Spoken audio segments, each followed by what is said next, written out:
மக்களே, மக்கள் மனசு யூடியூப் சேனலுக்கு உங்களை அன்போடு வரவேற்கிறோம். மக்கள் மனசு யூடியூப் சேனலை சப்ஸ்கிரைப் செய்யுங்கள், லைக் பண்ணுங்கள், ஷேர் பண்ணுங்கள்.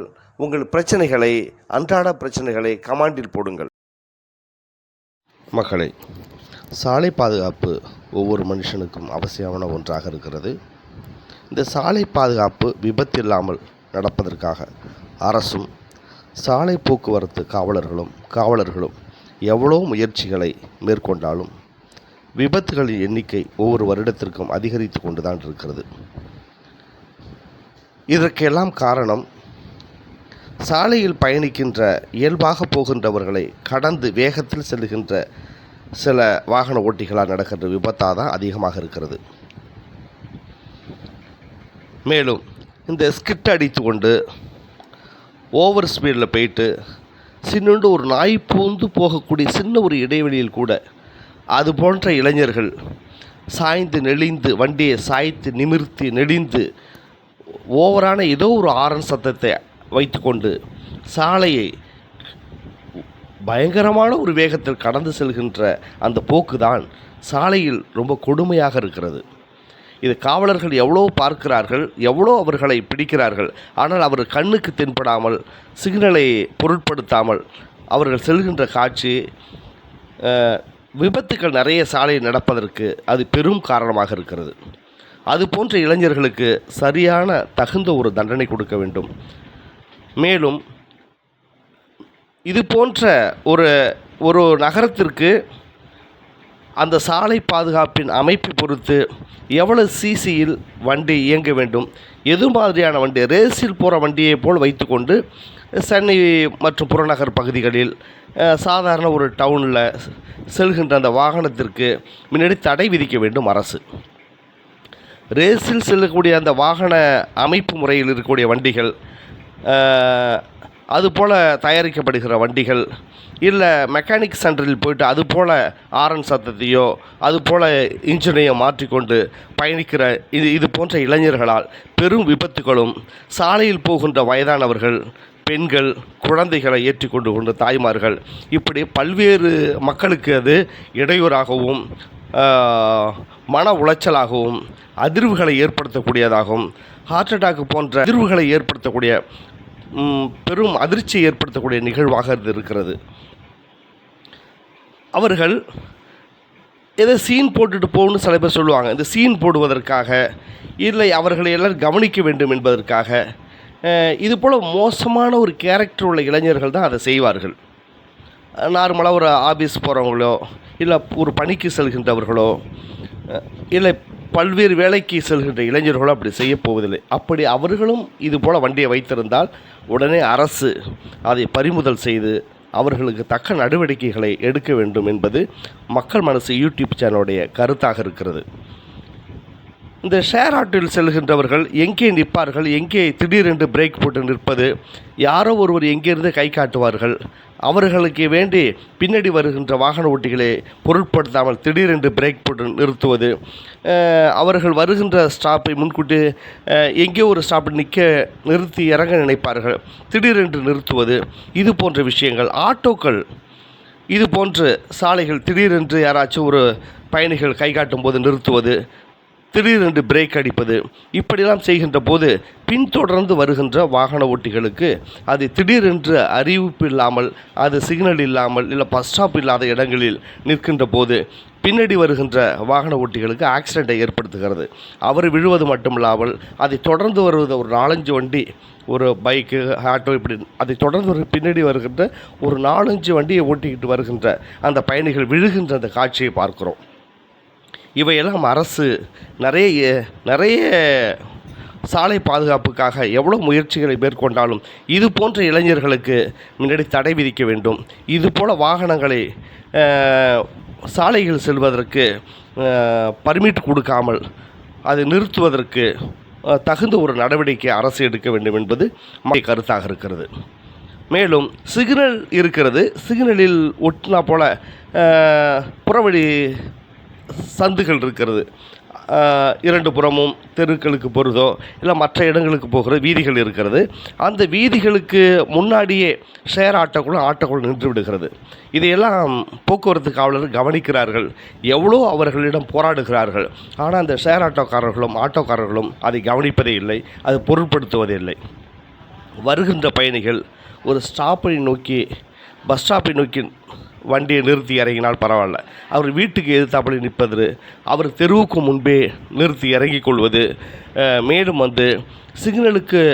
சிக்னல் தொடங்குவதற்கு முன்னாடியே வண்டியை நிப்பாட்டிடுறது, சிக்னல் முடிவதற்கு முன்னாடியே வண்டியை நிப்பாட்டி விடுறது ஷேர் ஆட்டோக்கள்.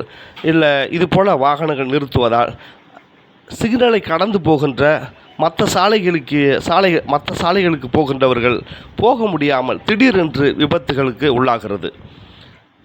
அதுபோல் வாகன ஓட்டிகள் ஷேர் ஆட்டோக்களோ சிக்னலை தாண்டி ஒரு 10 அடி சென்று, சிக்னலுக்கு முன்பே ஒரு 10 அடி சென்று பஸ் நிலையங்களை பார்த்து நிறுத்தினால் பின்தொடர்ந்து வருகின்ற வாகன ஓட்டிகள் அதனால் பாதிக்கப்படாமல் ஆக்சிடெண்ட் ஆகாமல் செல்வதற்கு வசதியாக இருக்கும். சாலை பாதுகாப்பின் கருத்தில் கொண்டு இதுபோல் இளைஞர்கள் தானே திருந்த வேண்டும். இல்லை என்றால் அரசும் போக்குவரத்து காவலர்களும் எடுக்கின்ற நடவடிக்கைகளுக்கு ஒத்துப்போக வேண்டும். அப்படி இல்லாத இளைஞர்களை உடனடியாக அரசு அவர்களுக்கு தகுந்த தண்டனையும் வண்டியை பறிமுதல் செய்வதோடு இல்லாமல் இதுபோல் வண்டி லைசன்ஸ் எங்கே கொடுக்குறாங்க, சென்னை சிட்டினாக்கா அந்த சென்னை சிட்டியில் எவ்வளோ வேகத்தில் வண்டி செல்ல வேண்டும், ரேஸில் போகின்ற வண்டிகளை எடுத்துக்கொண்டு சென்னை சிட்டிக்குள்ளே இல்லை புறநகர் பகுதியில் இல்லை மற்ற டவுன்களில் செல்வதை அரசு உடனே தடை செய்ய வேண்டும். அதுபோல் பயிற்சி செய்கின்ற இளைஞர்கள் ஏதோ தனிப்பட்ட இடங்களில் ஒரு காடு பகுதியில் போய் சென்று பயிற்சி எடுத்தால், யாரும் நடமாட்டம் இல்லாமல் இடங்கள் போய் பயிற்சி செய்தால் பரவாயில்லை. அனைத்து மக்களும் தன்னுடைய வேலைக்காக, பள்ளிக்கூடத்திற்காக, அலுவலகத்திற்காக, பல்வேறு வேலைகளுக்காக வயதானவர்கள் தன் பேர குழந்தைகளை விடுகின்ற பெற்றோர்கள், தன்னுடைய பேர குழந்தை விடுகின்ற வயதானவர்கள் சாலையில் செல்கின்றார்கள்.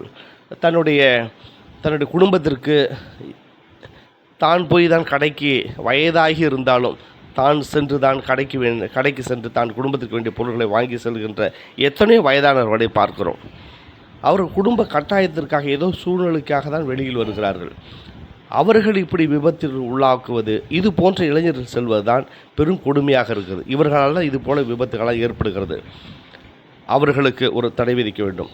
ஃபுட்டு டெலிவரி செய்கின்ற பாய்ஸ் அவர்கள் அந்த கம்பெனியில் ஏதோ ஒரு 10 நிமிஷத்துக்குள்ளே அந்த ஃபுட்டை டெலிவரி பண்ணிட்டு வந்தாக்கா அவங்களுக்கு ஏதோ ஒரு சலுகையோ ஒரு குறிப்பிட்ட அமௌண்ட்டை கொடுக்குறார்கள் என்று நினைக்கிறோம். அப்படி தான் கேள்விப்படுகிறோம். அதற்காக அந்த பாய்ஸ் சாலைகளில் சிக்னலை பார்க்காமல் எல்லாரையும் கடந்து சின்ன ஒரு இடைவெளியில் கூட கடந்து நெளிந்து எழுந்து வண்டியை நிமித்தி எழுந்து செல்கின்ற அந்த காட்சியை பார்க்கிறோம். இவைகள்லாம் சாலை விபத்துகள் ஏற்படுவதற்கு பெரிதும் காரணமாக இருக்கிறது. இது போன்ற நிறுவனங்கள் ஃபுட்டு டெலிவரி செய்கிற பாய்ஸ்களை இப்படி தான் சென்று சாலையில் வேகமாக சென்று பணி செய்ய வேண்டும். அவர்களுக்கு ஒரு டைமை கெடுபிடி செய்கின்ற அந்த நிறுவனங்கள், அதற்கான சிறு ஊக்கத்தொகை கொடுக்கிற அந்த நிறுவனங்களுக்கு அரசு தகுந்த ஒரு அறிவிப்பை முன்னெடுத்து சொல்ல வேண்டும். இவைகளாம் இருந்தால் இயல்பாக பயணம் செய்கிற சாலை பயணிகள் நலமோடு சென்று வீடு திரும்புவதற்கு வசதியாக இருக்கும். இன்னும் சில விஷயங்களை சமீப காலமாக நாம் பார்த்து கொண்டிருக்கிறோம். சாலைகளில் பயணம் செய்கிற இருசக்கர வாகனங்கள், ஆட்டோக்கள், கார், இவை எல்லாத்துலேயும் இன்றைக்கி பார்க்க போனால் செல்ஃபோனில் கூகுள் மேப்பை பொருத்தி கொண்டு அதை பார்த்து வண்டி ஓட்டுகிற அந்த போக்கை பார்க்கிறோம். அதுபோல் சாலைகளில் கூகுள் மேப்பை பார்த்து கொண்டே ஓட்டுவதால் பின்னாடி வர்றவங்கள பார்க்குறதில்ல, முன்னாடி போகிறவங்கள பார்க்குறதில்ல, சைடில் 2 பக்கமும் எந்த வண்டி வருது, எவ்வளோ டிஸ்டன்ஸில் வருது என்று பார்ப்பதில்லை. மற்ற சைடில் போகிறவங்க சரியாக போனால் கூட அவர்கள் கூகுள் மேப்பே பார்த்து கொண்டு ஓட்டுவதால் வண்டி எங்கே போகிறது தெரியாமல் அக்கம் பக்கம் வருகின்றவர்களை இடித்து தள்ளுகிற, இல்லை உராசி செல்கிற, ஆக்சிடெண்ட் ஆகக்கூடிய நிலைகளை அது ஏற்படுத்துகிறது. அதனால் சாலைகளில் பயணம் செய்கின்ற போது கூகுள் மேப்பை பார்த்து கொண்டே வண்டி ஓட்டுவதை அரசு அதற்கு தடை விதிக்க வேண்டும். இதற்கு முன்னாடி எவ்வளோ கார் வண்டிகள் எல்லாம் எத்தனை பயணிகளை ஏற்றி கொண்டு சென்று கொண்டு தான் இருந்தது. ஒரு பேப்பரில் எழுதி கொண்டு வைத்து கொண்ட அந்த அட்ரஸை வைத்து கொண்டு எவ்வளோ இடங்களுக்கு ஆட்டோக்களும் கார் டிரைவர்களும் கொண்டு போய் விட்டுட்டு தான் நவீன காலம் இல்லாத அந்த காலத்திலே இவையெல்லாம் நடந்து கொண்டு தான் இருந்தது. அந்த பயணிகள் சரியான முறையில் தான் போகின்ற இடத்துக்கு போயிட்டு வந்துக்கிட்டு இருந்தாங்க.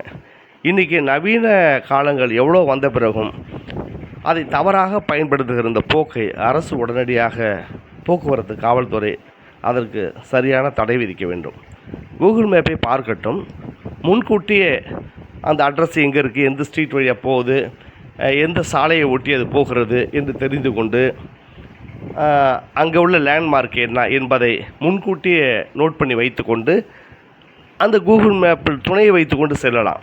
சாலையில் ஒவ்வொரு நிமிஷத்துக்கும் அந்த கூகுள் மேப்பே பார்த்து கொண்டே வண்டியை ஓட்டுக்கொண்டே செல்லுகின்ற போது எப்படி முன் பின்னே வருகின்ற வாகனங்களுக்கும் சைடில் 2 பக்கம் வருகிற வாகனங்களுக்கும் அது சரியாக படும் என்பதுதான் இன்னும் புரிபடாமல் இருக்கிறது.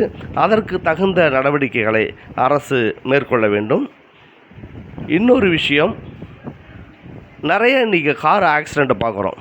சாலையில் பறந்து கொண்டு கார்கள் செல்வது, ஒரு காரை இல்லை பஸ்ஸை மிந்தி கொண்டு ஆட்டோக்களை மிந்தி கொண்டு வேகமாக பறந்து வண்டி செல்லுகின்ற போது ஆக்சிடெண்ட் நிறைய ஏற்படுவதை அரசு எவ்வளோ நடவடிக்கை எடுத்த பிறகும் இப்படி நிறைய விபத்துகள் நடப்பதை எல்லோரும் கண்கூடாக பார்த்து கொண்டு தான் இருக்கிறோம். இது போன்ற காட்சிகள் செய்தித்தாள்களிலும் தொலைக்காட்சிகளிலும் தொடர்ந்து வந்து கொண்டு தான் இருக்கிறது.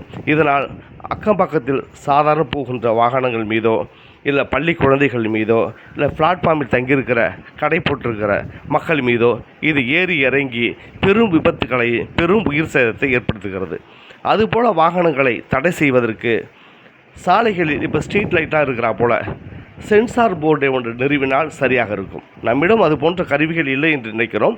இருந்தாலும் ஐஐடி NIT படிக்கின்ற ஆராய்ச்சி படிக்கின்ற தொழில்நுட்ப மாணவர்கள் இது போல் ஒரு கருவியை கண்டறிந்து நம் நாட்டுக்கு வழங்கினால் சிறப்பாக இருக்கும்.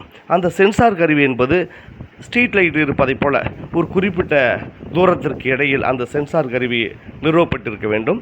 அந்த சென்சார் கருவி டிரைவர் எவ்வளவுதான் ஆக்சிலேட்டர் கொடுத்து வண்டியை இயக்கினாலும் அந்த சென்சார் கருவி அந்த வாகனத்தை எவ்வளோ குறிப்பிட்ட வேகத்தில் அந்த இடத்தில் செல்ல வேண்டுமோ அதே இயக்குகின்ற போது அந்த கருவியே அந்த வேகத்தை தீர்மானிப்பதைப் போல அந்த கருவி ஒன்று இருந்தால் சிறப்பாக இருக்கும். இப்படியெல்லாம் நம் எதிர்காலத்திற்கு பயணங்களை சாலைகளில் மேற்கொள்வதற்கு இவையெல்லாம் தேவைப்படுகிறது. சாலை விபத்தால் உயிர் சேதம் அடைவதை தடுப்பதற்கு இப்படியெல்லாம் நாம் சிந்திக்க வேண்டியிருக்கிறது. நான் சொல்லுவது மக்களுக்கு சரியாக இருக்கலாம், இல்லை என்றும் இருக்கலாம். உங்களுடைய கருத்தை பதிவிடுங்கள். நம்மிடம் நம்ம நாட்டில் இருந்த போல கருவிகள் இல்லை. நம்ம இளைஞர்களும் முயன்றால் நம்மளால் முடியாது ஒன்றுமில்லை. இந்த உலகத்திற்கே மூத்த மொழி என்றும் தமிழை சொல்கிறோம். உலகத்தின் முதல் விஞ்ஞானத்தை, பூகோள சாஸ்திரத்தை, வான சாஸ்திரத்தை இந்த தமிழ் மண்ணும் இந்த இந்தியாவும் தான் இந்த உலகுக்கு கொடுத்தது. மேத்தமெட்டிக்ஸ்லேயும் நம்ம இந்திய நாடு தான் முதன்மையாக இருந்தது. ஜீரோவை கண்டுபிடித்ததும் நம் இந்திய மண்ணு தான் முதன்மையாக இருந்தது. இப்படி எல்லாத்திலும் முதன்மையாக இருக்கிற நாடுகளால் நம்ம நாட்டு இளைஞர்களால் அந்த மரபு வழி சிந்தனை அறிவும் இல்லாமல் இருக்காது. இதுபோல கருவிகளை நம் ஐஐடி NIT படிக்கின்ற மாணவர்கள் இல்லை பல பல்கலைக்கழகங்கள் ஆராய்ச்சி படிக்கின்ற தொழில்நுட்பம் படிக்கின்ற மாணவர்கள் இதுபோல் ஒரு சென்சார் கருவியை கண்டறிந்தால் சிறப்பாக இருக்கும். யூடியூப் சேனலின் கருத்தாக இருக்கிறது. இது மக்களின் கருத்தாக இருக்கிறது. நன்றி, வணக்கம்.